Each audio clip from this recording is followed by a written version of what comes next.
एक से एक विलक्षण महात्मा अवधूतों के वेश में होते हैं, उनके कोई तिलक नहीं, कोई चिन्ह नहीं, कुछ नहीं, पर महान सिद्ध है, महान भक्त हैं। आप कैसे पहचानोगे?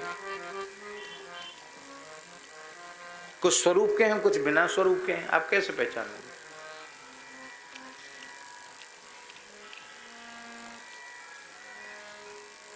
श्री हरिराम बाबा सिद्ध पुरुष थे। ऐसी ऐसी घटनाएं हमने अपनी आंखों से उनकी देखी हैं कि आपको भी हम बताएंगे तो आप विश्वास नहीं करोगे। ऐसी घटना है। और बाहर का उनका अभिनय ऐसा था कि आप पहचान ही नहीं सकते कि सिद्ध पुरुष हैं।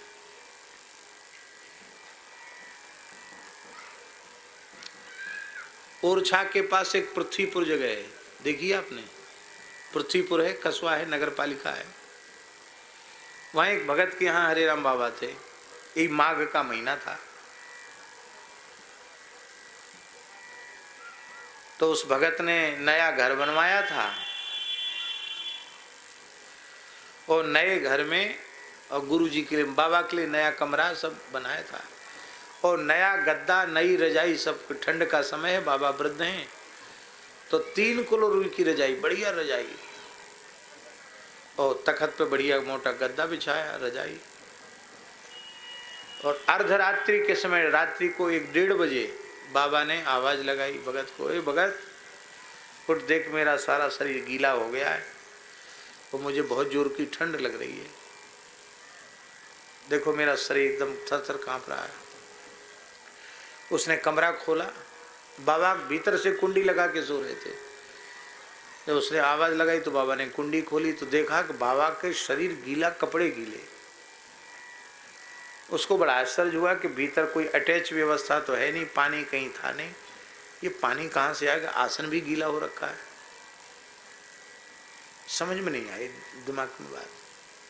तुरंत उसने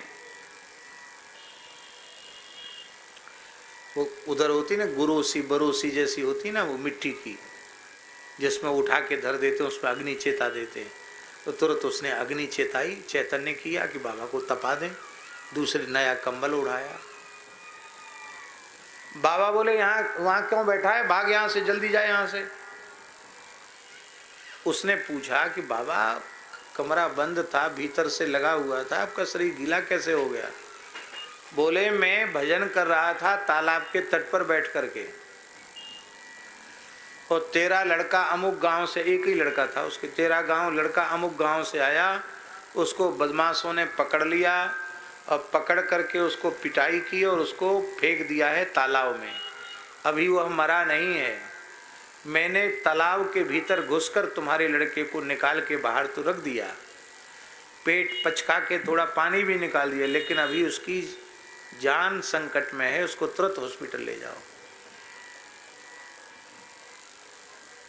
वो हंसने लग गया। उसने कहा महाराज लड़का तो अमुक जगह है, यहाँ है ही नहीं, और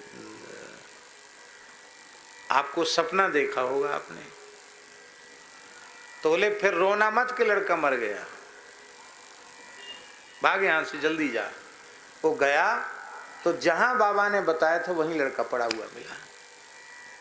बाबा ने पानी में ठंड में घुस के बच्चे को निकाला था, डूबते हुए को, इसलिए उनका शरीर गीला हो गया था। तो यहाँ कुंडी लगी हुई थी, बाबा यहाँ सो रहे थे और सूक्ष्म देह से वहां भजन कर रहे थे।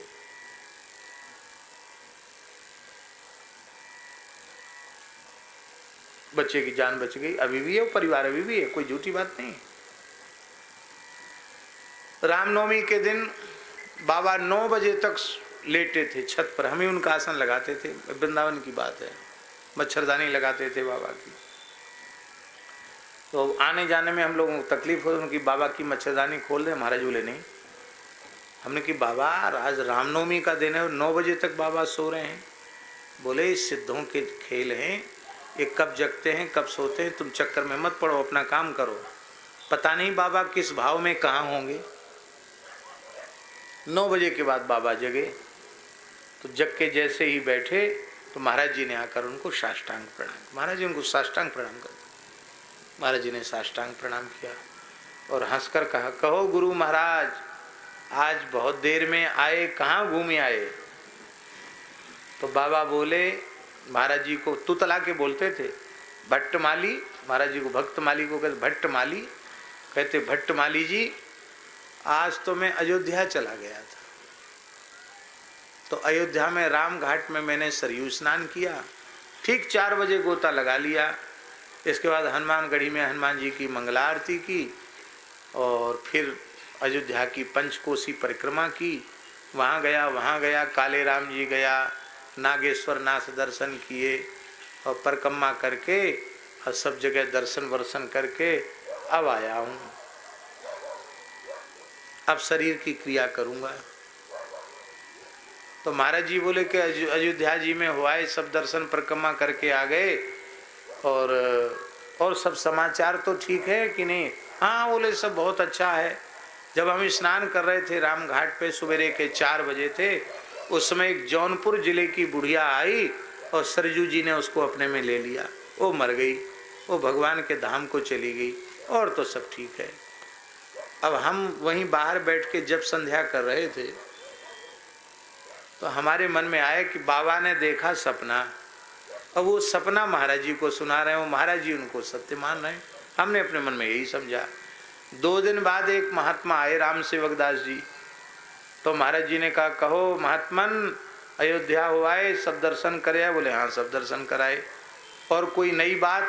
अरे बोले महाराज राम घाट पे हमें स्नान कर रहे थे, एक जौनपुर की बुढ़िया आई और हमारे सामने डूब के मर गई, पता ही नहीं चला कहाँ चली गई, जब सरयू जी में डूब हो गई। तब हमारी समझ में आए कि रामनवमी के दिन 4 बजे की बात, ये वहां से आए, ये महात्मा भी वही बात बता रहे हैं और बाबा ने भी वही। फिर मैंने महाराज जी से कहा, महाराज जी बोले इनकी बात सब सत्य है, ये जो कुछ कहते सब सत्य है।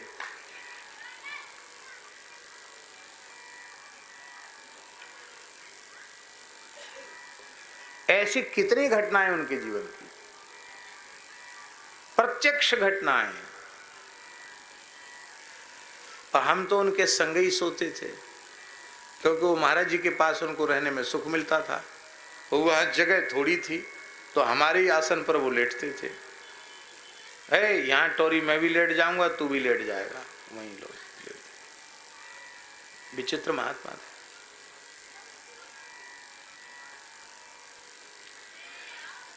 छोटे ही थे, एक बार स्वप्न में बड़े विशाल हनुमान जी दिखाई पड़े हमको, सोने के जैसे रोए, इतने बड़े बड़े रोया हनुमान जी के, एकदम मणियों से जटित आभूषण है, बड़ा दिव्य स्वरूप हनुमान जी का, एकदम लाल लाल करतल, चरण तल एकदम लाल, बड़ा दिव्य स्वरूप हनुमान जी। हनुमान जी कीर्तन कर रहे हैं, श्री राम जय जय राम, ताली बजा बजा के कीर्तन कर रहे हैं। तो अवस्था हमारी रही होगी 14-15 साल की। तो हम देख के डर गए, इतने विशाल हनुमान जी को स्वप्न में। वो बाबा वहीं लेटे, वो सोते बहुत कम थे बाबा। तो उन्होंने मेरी छाती पर ऐसे हाथ फिराया, जय सिया राम जय जय हनुमान, संकट मोचन कृपा निधान, तोतले बोलते थे, रक्षा कीजिए श्री हनुमान, ऐसे बोले। मेरी नेत्र खोले, हमसे बोले, हमने स्वप्न नहीं बताया कि हमको स्वप्न में क्या दिखा। तुरंत आंख खोलते ही हमसे बोले, बच्चा डरना नहीं, मैं निरंतर श्री राम नाम का जप करता हूँ, इसलिए हनुमान जी मेरे सामने सदा खड़े रहते हैं। आज हनुमान जी की एक झलक तुमको मिल गई है, निर्भय हो जाओ, डरो मत, सो जाओ। अब मैंने तो उनसे कहा ही नहीं कि हमको हनुमान जी दिखे या हम डर गए, पर उन्होंने वो जो सूक्ष्म जगत की घटना थी उसको प्रत्यक्ष कह दिया।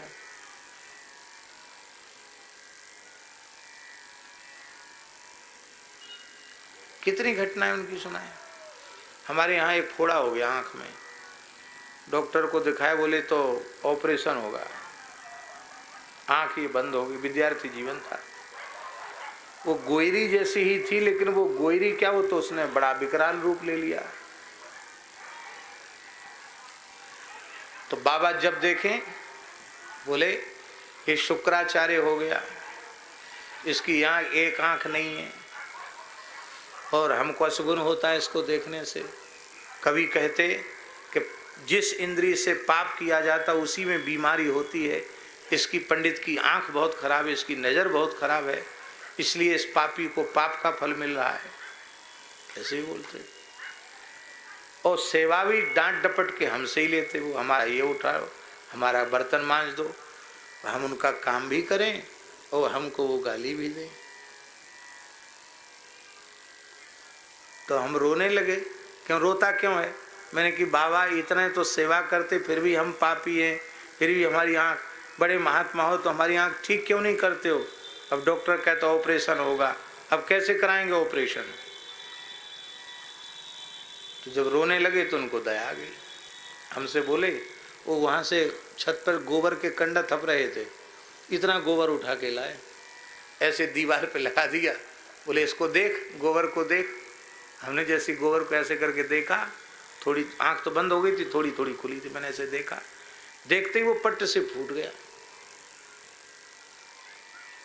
और फूटा, ऐसे फूटा कि एकदम पूरा बह गया, ठंडा ठंडा लगा।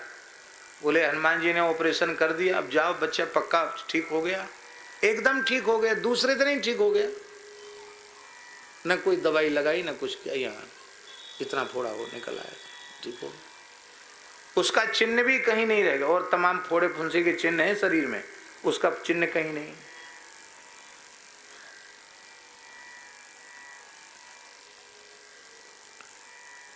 ये छोटी मोटी घटनाएं जिनको लोग अनहोनी कहते तो ऐसी थी जैसे खेल खेल में सब हो रहा है, ऐसा था उनका।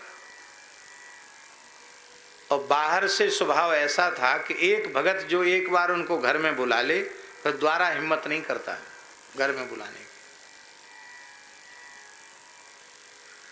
आपके घर जाएं तो कहो मुख्य दरवाजा ही आपका बंद कर दें, बोले हम तो यहीं आसन रखेंगे, अब यहाँ से रास्ता बंद करो, आना जाना बंद करो, क्योंकि यहाँ हम अपना माला फेरेंगे, भजन करेंगे। एक ब्राह्मण के घर में बेटी का ब्याह था और उसी के घर की पौर को बंद कर दिया उन्होंने, जिस दिन बारात आनी है। बोले दीवार फोड़ के दूसरा गेट खोल लो, उस पर तिलक कर देना दूल्हे का, मैं नहीं तो मैं भी अब आसन उठा के अभी जा रहा हूँ। ऐसे विचित्र महात्मा थे। और जब ठीक तिलक का समय आया तो बोले देखो उस पंडित की तो बेटी है और मैं उसका बाबा हूँ, तो मेरी तो पोती पर पोती हुई, मैं पगड़ी बांध के तैयार हो गई, मैं खुद तिलक करूँगा। गेट खोल दिया उन्होंने। विचित्र स्वभाव था, बाहर का स्वभाव रहनी ऐसी कि आप कह ही नहीं सकते कि इतने उच्च कोटि के महात्मा हैं। भीतर से संत का पहचानना बहुत कठिन। असली तो नकली हो जाएंगे, नकली असली हो जाएंगे। और भक्तमाल ग्रंथ के श्रवण से संतों में अगाध श्रद्धा उत्पन्न हो जाती है, और श्रद्धा उत्पन्न होने से फिर उनके प्रति अपराध नहीं बनता और फिर काम बन जाता है। इसलिए बिना भक्तमाल भक्ति रूप अति दूर है। जैसे ग्रंथों का महात्म्य होता है ऐसे ही भक्तमाल का भी महात्म्य है। हम बहुत संक्षेप में उसको सुना रहे हैं।